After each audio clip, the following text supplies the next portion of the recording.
So this right here, what I got here, guys, is the lock actuator. So what it looks like, and it's what I'm gonna be replacing today. So this right here, guys, is my door panel for this Jeep 2000 Grand Cherokee, and what we're gonna be doing is replacing the lock actuator, which is actually located on the inside of the door panel. Right here, it's fastened with 3 Torx bit screws. So we're gonna have to take the door panel off to get to it. So we're gonna start by doing is removing everything that holds our door panel into place. And so far we have 2 screws visibly located. The third one, however, is kind of hidden, and I would use my mini flathead screwdriver to just take the cap off of it and show us our third screw, which was hidden. All right, guys, so we're gonna go ahead and start removing our screws from the door panel itself here, and I just went ahead and I decided to take my time on this one, especially because it's an older car. Some of the stuff are fragile. I don't want to like break anything, damage on any existing parts. So I was trying to take my time with it, but you can possibly tell like it's an older car just by the tears on the fabric. So go ahead and remove our first screw right there. When we got that, we're gonna set that one aside, put it down, so we don't lose it for later. We're gonna go ahead and remove the screw by the door handle.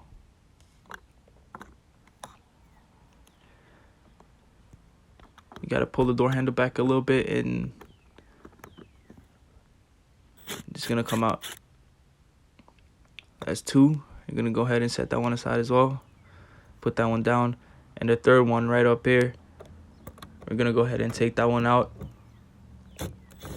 and set that one aside too once we've gotten it.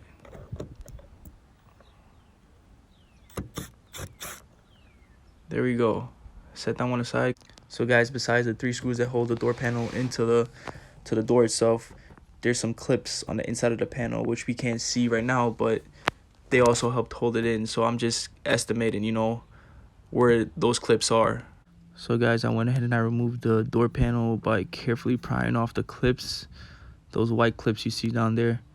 And you gotta take your time sometimes, because on older like cars, especially this 2000 Jeep, stuff are fragile. They tend to break a lot more easier. The next step you want to do is you want to remove all the wired connections from your door panel to the door itself. And this would also include removing these 2 metal bars, which act as control arms, because they come from the actuator itself to your door handle. Go ahead and remove that. You slide it out. And then last but not least, you want to remove this cable, and your door panel is free. And you want to set it aside somewhere safe and just leave it right there for now. So what your door panel looks like. Went ahead and I took the black plastic off. It basically adds as a protecting from water getting inside to the cables itself. So I went ahead and I removed it carefully. Like I said, everything on this Jeep it's a 2000 Jeep, so everything is fragile. Took my time taking it off, and this is what the inside of the panel itself looks like. I also went ahead and I removed the speaker just to make it look a lot more cleaner, and so I have a little bit more room to do my work.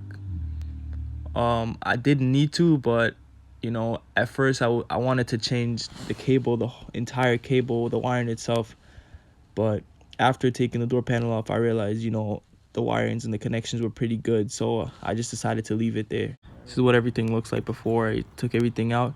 And I also took the speaker out too, because it was kind of holding the covering into place, and I really didn't want to rip anything, so I took it out to make it easier. Next, you're going to want to take your Torx 27-bit and remove those screws to loosen the actuator up so you can take those metal bars off.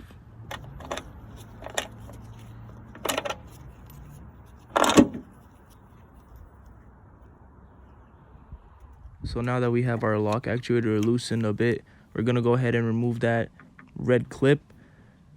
It's just holding the rod in place. You're gonna pull it back, and then that should allow the rod to slide forward and out of the socket. So this is it right here. We're gonna try to pull it back a little bit.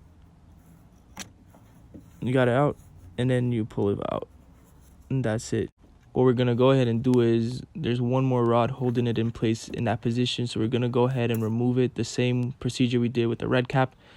We're gonna pull the orange cap back out, and it should allow the rod to flow out of the socket pretty smoothly.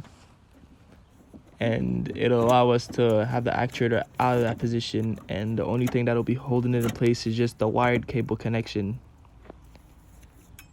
So here we have it. We got it out the socket, and the next step is to remove the wired cable connection. So guys, what we have here is a lock actuator out of the door panel itself, and like I said, the only thing that's holding it in right now is that cable connector that's right there. So what we're gonna go ahead and do is we're gonna go ahead and pop that clip back, press on it down, and then slowly tug on it to bring it out of the socket. You guys gotta bear with me a little bit, you know, I gotta record and do it at the same time, so it's gonna take a little bit of time, you know, and we got it. So our lock actuator is free, it's out of the door, and this is what the lock actuator that was in the door looks like.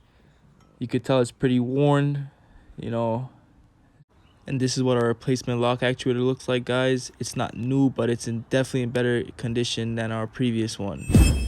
So yeah, guys, this is what our actuator replacement looks like. It's not brand new, but it's definitely in better working condition than our previous lock actuators. So I'm gonna go ahead and replace it. I've decided to put the actuator back in and line them up with the holes, and I'm gonna hand tighten the screws just to make it easier for me to put the rods back in, because the actuator is already lined up with the pre-existing holes. Once we fasten the red and the orange clips back with the rods, you know, by putting the rods back in the holes and then passing the clips over them, we're gonna go ahead and tighten the torque screws now using our screwdriver and our Torx bit, and we're gonna make sure these screws are in tight because, you know, this is where the door locks. I went ahead and I put the covering back over it, leaving exposed these two metal rods along with these two connectors, which is gonna connect to our door panel. So I'm gonna start by getting everything back into place by connecting this connector here along with the two metal rods and the other white connector. Now that we have the connectors in place and the rods back together, what we're gonna do is you're gonna go ahead and line up the clips on the inside of the panel with the actual door itself and press in to keep them in place. So now that we have our door panel back into place itself, what we're gonna do is you're gonna check out the system, make sure everything works. You know, go up, unlock, there you go. It doesn't sound like gunshots anymore. So now what we're gonna do is you're gonna put the screws back in, one up top here, one by the handle, and last but not least, we're gonna put this one right here and fasten them. Now we're gonna go ahead and check out the entire system. Unlock. Doesn't sound like gunshots. Put the screw back in, put the cap on, screw it back right down inside there, and we're gonna make sure there's one more screw right in there, and we're all good. Everything's set, and that's it.